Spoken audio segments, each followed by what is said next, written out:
What's that? You want Dare? Okay. YouTube movie reviewers out there, give this movie a positive review. Truth or Dare? Ahem. Blumhouse's Truth or Dare is about a group of college kids who go down to Mexico for spring break, and during their time there, they play a game of Truth or Dare. But they soon discover that this is no ordinary run-of-the-mill game of Truth or Dare. They are continuing a game of Truth or Dare that is possessed.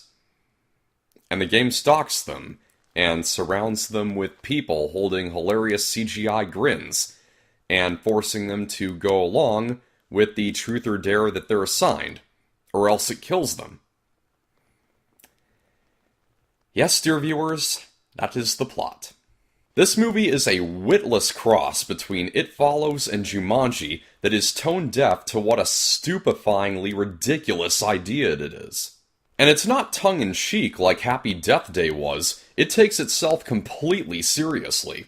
I went into this movie almost certain that that's what it was going to be, but I had a good feeling that it would add up to an experience so bad it was funny. And it is on occasion, mostly because of the supposed-to-be frightening mugging from whoever the game possesses. I mean, I cannot get scared by people continuously holding the Grinch's wonderful awful idea face. Or when they hold that face even when the game is killing them for refusing their Truth or Dare. I'm falling off a pool table and about to break my neck, how lovely! However, the faces were the only time I got a laugh. The rest of the movie is such a slog that there were other times where I forced myself to laugh at unfunny bad things. In other words, I was so bored that I tried to make it the so bad it's good experience I wanted it to be. I suppose we could call that ironic phantom menacing? This movie is about on par with Wish Upon from last year, in that it's a terrible horror movie that has a few moments of ironic amusement, but the rest is all generic teen drama. Not to mention this movie absolutely has the worst ending since Wish Upon. The acting is also painful, surprisingly so for young actors who have done good work in the past. Violet Bean, who is in the series The Flash, gives the standout awful performance in this movie, while Sam Lerner, who was pretty funny in Project Almanac a few years ago, is just plain annoying in this movie. Fortunately though, he's one of the first few to die. Though you couldn't care less when any of them die, because every character in this movie is an idiot. Like there's a scene where the main girl is forced to blurt out a truth in the middle of a library, so she proclaims that the girlfriend of the guy she likes has been cheating on him while they're both present. And instead of doing so much as asking her if it's true, the guy just leaves her without saying a word. Really? You're not going to at least talk things over with her? Or call the Z Morning Zoo radio show and put her on War of the Roses? And in an amateur, non-scary teen horror movie, there's one thing that everyone can expect. You guessed it, false jump scares. A loud burst of music plays over mundane things like someone walking into a room or turning around to see someone standing there. I'm going to dare this trope to die, because that way, whether it accepts or refuses, it's a win-win for us who want legitimate scares.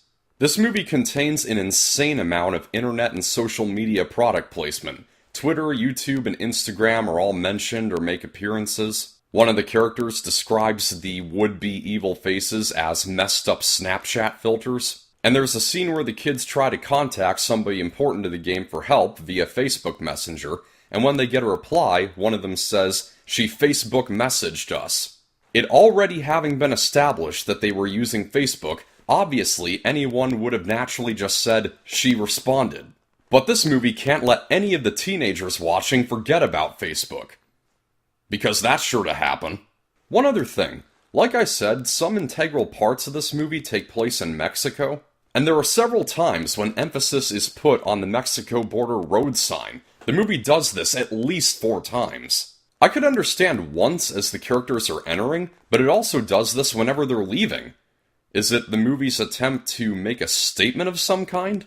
Ah, so now the truth comes out. The reason people are against the wall is to assure that people can go into Mexico to put a stop to a possessed game of Truth or Dare. Alright, well you should just say so then. I can take that more seriously than playing the race card with everything.